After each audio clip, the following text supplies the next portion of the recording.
वात्सल्य एवं प्रेम की राशि कर्क राशि का हार्दिक अभिनंदन है जून 2025 के इस खास कार्यक्रम में। हम यहाँ आज जानने वाले हैं कि कैसा होगा जून का महीना, क्योंकि पहले आपने देखा कि ग्रहों का मंत्रिमंडल प्रारंभ हो चुका है, जहां पर गुरु, राहु, केतु और शनि ने अपना अपना गोचर परिवर्तन कर लिया है। तो वहीं पर ये एक ऐसा महीना है जहां पर बड़े छलांग लेते हुए कुछ ग्रह हमारे सपोर्ट में सबसे ज्यादा प्रभावी रहेंगे। अब क्या कुछ होगा, कैसे योजना बनाना है, इस बात को समझिएगा इस वीडियो में। सबसे पहले प्रारंभ करते हैं आपके अपने राशि से ही, जहां पर मंगल चंद्रमा का महालक्ष्मी राजयोग हमको देखने को मिला है। मंगल और चंद्रमा स्वराशि के स्थित रहेंगे, तो वहीं पर मंगल देव नीच के रहेंगे। अगर देखा जाए तो 6 तारीख तक का जो समय है, उस समय पर अपने स्वास्थ्य पर हमको ध्यान देने की आवश्यकता रहेगी। जैसे ही 6 तारीख का दिन आता है, यही मंगल देव अपने नीचत्व अवस्था को छोड़ करके एक शुभ परिणाम पर जा रहे हैं, अपने मित्र की राशि पर जा रहे हैं और धन राशि पर, धन भाव पर इनका प्रवेश हो जाएगा। पिछले करीब करीब 4-5 महीने से ये मंगल कभी मिथुन राशि पर जाते थे और कभी स्वयं नीच के अवस्था पर आ जाते थे, वक्री अवस्था पर होने के कारण। अब इस स्थिति में हमने स्वास्थ्य संबंधित परेशानियों को भी देखा होगा। अनायास गुस्से और क्रोध की अधिकता भी हमारे अंदर विद्यमान होगी, कारण कि मंगल नीच का था। 6 तारीख को एक पॉजिटिव सिचुएशन पर आ रहे हैं और एक शुभ परिणाम को देते हुए आर्थिक मामले को आगे बढ़ाएंगे, और यदि शारीरिक कष्ट है तो उन कष्टों से हमको मुक्ति मिलनी है।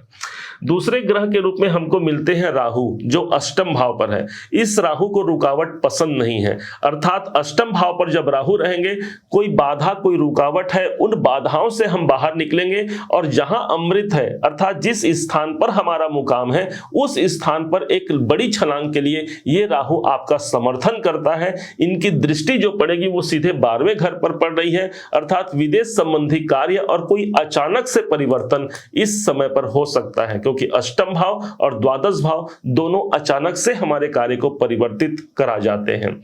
भाग्य भाव पर शनि देव बैठे हैं। देखा जाए तो आपके अभी अभी आपने अढ़ैया से आपको मुक्ति भी मिली है। अब जो रुकावट, जो बाधा, जो समस्या था, उससे निजात पाते हुए अब ये शनि हमको नवम भाव पर मिल गए। कमी ये रह गई कि शनि यहां पर अपने शत्रु गुरु की राशि पर आए हैं, जो कि इनके सम शत्रु हैं। लेकिन भाग्य भाव पर गुरु का होना एक नए कैरियर को हमसे जोड़ जाता है, हमको विशेष उपलब्धियों से यह शनि जोड़ जाता है। हाँ, शनि के अंदर कुछ डिले और कुछ विलंब की स्थिति भी रहती है, परंतु ऐसा हो ही नहीं सकता कि जहां पर शनि देव हो, उस स्थान के कर्तव्य और उस स्थान के कारकत्व की वृद्धि न हो। अर्थात इस समय पर बड़े दूरी की यात्राएं हो सकती हैं। आप यदि विद्यार्थी हैं तो शनि जैसा ग्रह बैठा है, आप अपने विद्या अध्ययन में, अपने भाग्य उन्नति में आप वहां पर काम करते हैं और सफलता के मुकाम तक पहुंच पाते हैं। यहीं पर शुक्र को देखा जाए तो पूरे इस महीने 29 तारीख तक रहेंगे ये हमारे 10वें भाव पर, जो कि है हमारे कैरियर का स्थान। शुक्र को हम धन मानते हैं, शुक्र को हम स्त्री मानते हैं और आकर्षण मानते हैं, अर्थात वही आकर्षण हमको अपने कैरियर पर मिलेगा। किसी स्त्री के माध्यम से हमारा इस समय पर काम इस महीने खासकर 29 तारीख तक बन सकता है। शुक्र पैसा है, 10वां भाव हमारा कर्म क्षेत्र है, अर्थात कर्म क्षेत्र से धन की वृद्धि या धन की प्राप्ति का योग प्रभावी रहेगा। यही शुक्र कुंडली में, आपके लग्न चार्ट में, आपके राशि कुंडली में ये 11वें घर के मालिक हैं। अब 11वें घर के मालिक अपने से 12वें बैठे हैं, अर्थात 29 तारीख को जब इनका गोचर प्रॉपर 11वें घर पर हो जाएगा तो कोई ऐसे कामनाओं की पूर्ति होती है जो लंबे समय से रुकी हुई है। अचानक से शुक्र का प्रवेश हुआ अपने स्वयं की राशि पर और वो कार्य हमारे पूर्ण हो गए। लाभ के घर पर जाएं तो लाभ के घर के मालिक स्वयं सूर्य और बुध एक संग बैठे हैं। लाभेश हमारे 10वें भाव पर बैठे हैं। सूर्य बुध की बुधादित्य राजयोग की स्थिति हमको पूरे इस महीने अपने इनकम के भाव पर मिलेगी। सूर्य जहां पर बैठते हैं उस स्थान पर प्रकाश उत्पन्न करते हैं। इस हिसाब से यदि कोई लाभ होना है, कोई इच्छाओं की पूर्ति होना है, तो 15 तारीख तक का समय ज्यादा पॉजिटिव होगा, जो आपके काम को आप तक पहुंचा जाए।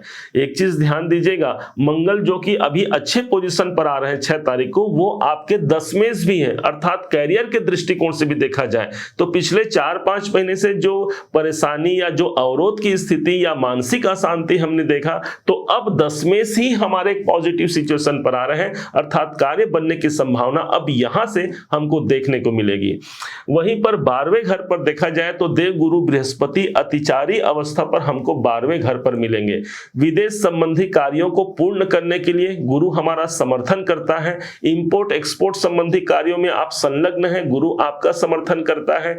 यदि आप मेडिटेशन, ध्यान, योगा इत्यादि में आप संलग्न हैं तो यहां पर भी गुरु के हमको अच्छे परिणाम देखने को मिलेंगे।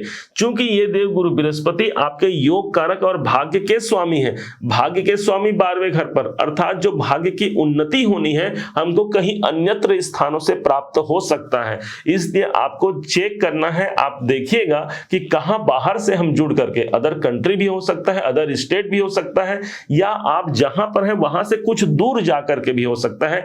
वहां हमारे कार्य का सॉल्यूशन, उपाय हमको निकल कर सामने आएगा और वहां से हमारा कार्य हम आगे बढ़ा सकते हैं।